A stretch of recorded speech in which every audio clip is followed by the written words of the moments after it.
Mga katrops, welcome back ulit sa aking channel, Sports PH. At ngayon nga ay pag-uusapan natin ang official na bagong starting lineup ng Golden State Warriors.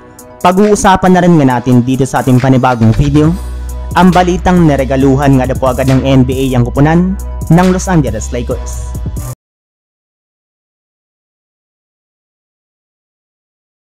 Sa ginanap nga po mga katrops na media day ng Golden State Warriors nung nakarang araw, ay iba't ibang mga bagay na nga po dito ang ibinulgar mismo ng kanilang team, lalo na ang kanilang head coach na si Steve Kerr.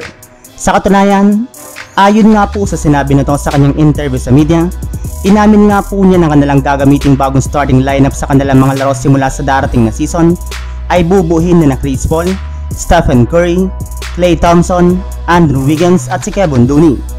Yes, si Chris Paul na nga po muli ang bagong starting point guard ng Warriors, gaya ng hiniling nito sa kanilang team simula nang ma-trade siya dito ngayong offseason.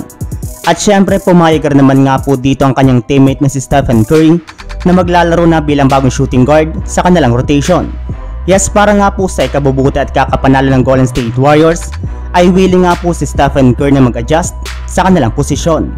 Pero wala rin naman nga po siya ditong magagawa gayong simula nga po nang magtamo ng injury si Draymond Green at maibalita na mawawala ito ng at least 46 weeks, ay ito na nga po ang pinakamalakas na starting lineup na pwede nga po nilang gamitin.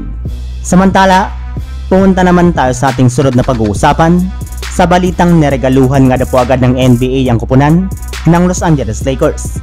Kasunod nga po ng ginawang media day ng Los Angeles Lakers, ay ibinulgar na naman nga po ni Barry Jackson ng Miami Herald na magpapalabas nga na po ang ABC kada Wednesday na mga laro sa NBA.